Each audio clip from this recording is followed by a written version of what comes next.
Welcome to Studio RC, your daily encouragement for your recovery and your faith. My name is Pastor Max, and I am an alcoholic, and I am also a believer, and I am sober today only by the grace of God and the program contained in the 12-step fellowship. So today's topic that we want to try to take care of is E.G.O. We're going to look at E.G.O. Often the acronym is edging God out. But the truth is E.G.O. is throughout the literature and really is something that we should address and something that we take hold of. And so our scripture today, we're going to start with the scripture, and it comes from Proverbs 16:18. And I always like to say Proverbs are like biblical bumper stickers. They're short, pithy statements that really have a lot of weight. But this one is, pride goes before destruction, a haughty spirit before a fall. Pride goes before we fall. And I think part of the reason that pride, and I'm going to use pride and ego interchangeably today. I'm not going to have any distinction between the two, but pride and ego is we kind of put up our pride as a defense mechanism to try to protect ourselves, which interestingly, it does the opposite. We're putting it up to protect ourselves, but it's actually leading us to destruction. For the addict and the alcoholic, how many of us have been egomaniacs with inferiority complexes?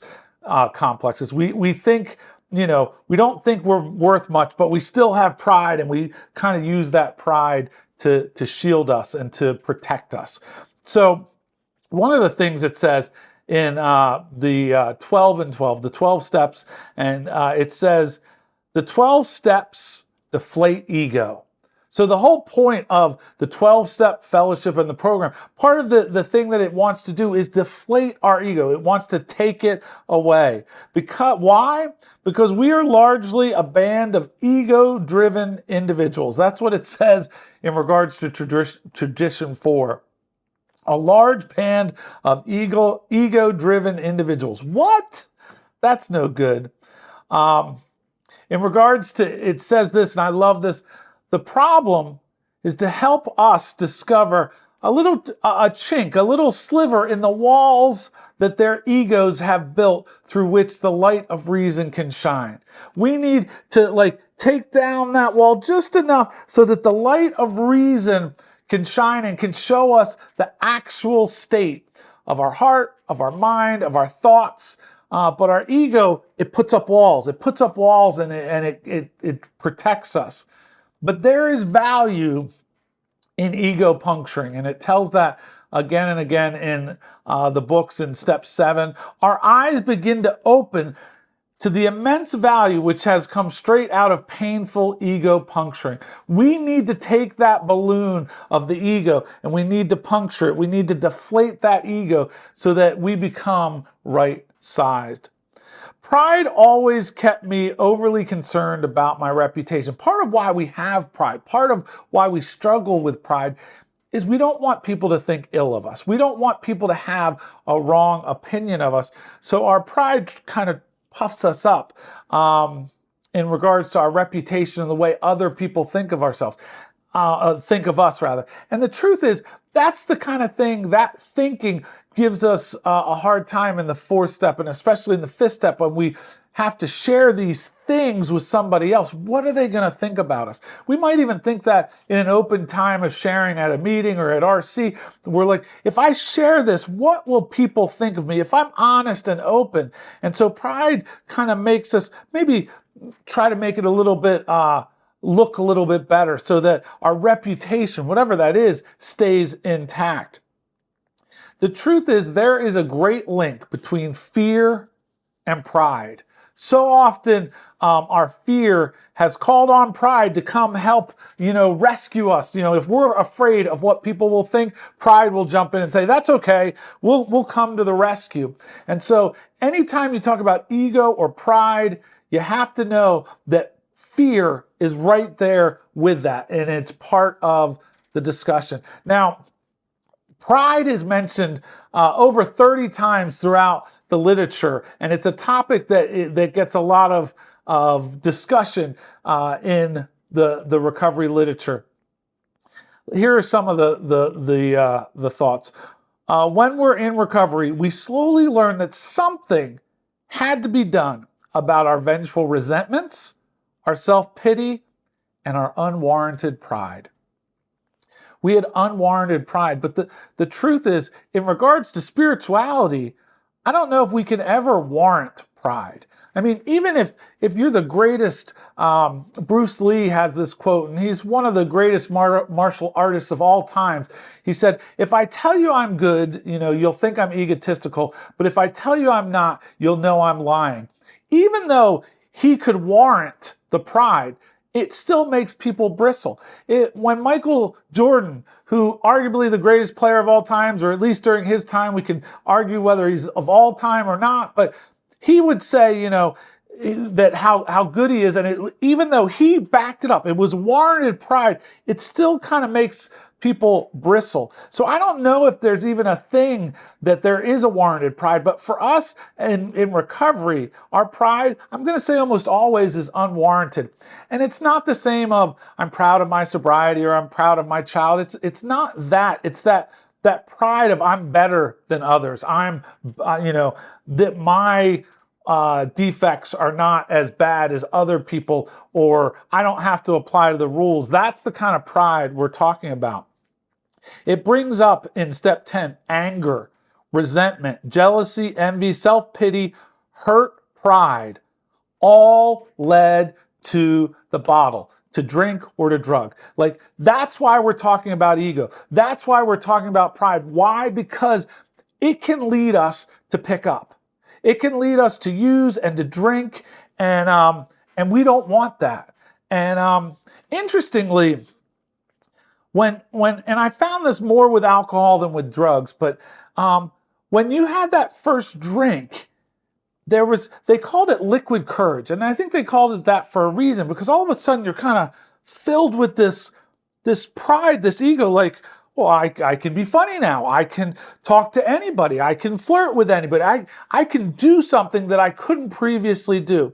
And I felt that way with alcohol, not so much with drugs as much, but there's this thing that comes over us that, no, I can do this. I can be something that I'm not. And that liquid courage. But that's why we need to deal with pride, because we can be those things. We can be funny. We can engage people, and we don't need to have, that social lubricant to make sure that we're okay.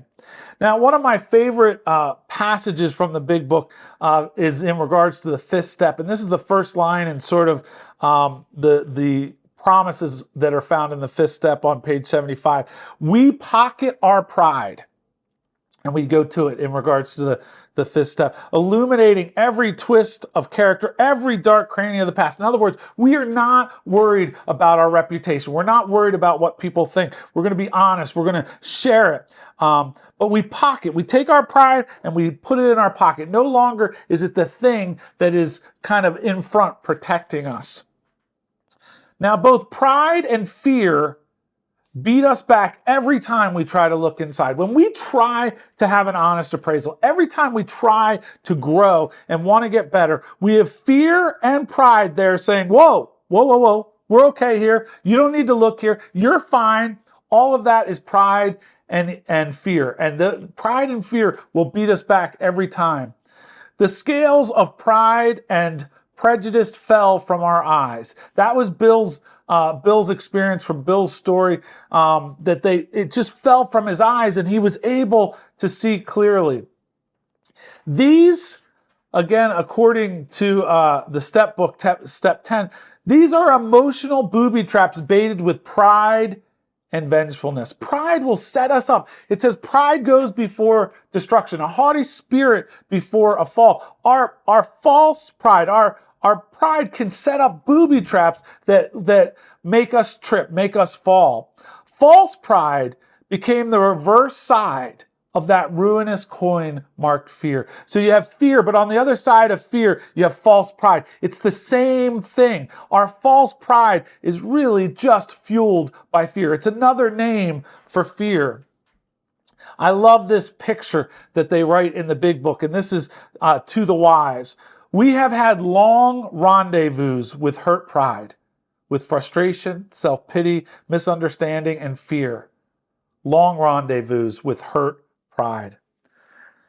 To avoid falling into confusion over the name of these defects, and this is for the 4th step in this step book, that what they should be called, let's take a universally recognized list of major human failings. The 7 deadly sins: pride, greed, lust, anger, gluttony, envy, and sloth. It is not by accident that pride heads the procession. Pride is, when they laid out sins, the 7 deadly sins, the first sin that they talk about is pride. That's how important, that's how significant, and how much it can affect us. In these areas, fear, greed, possessiveness, and pride have often done their worst. They have made sure that we haven't been all that we've been called to do. All right, there's a series of thoughts, and I just want to kind of end with this about the 4th step, and because the 4th step looks a lot at pride and at fear, and as you're doing your inventory.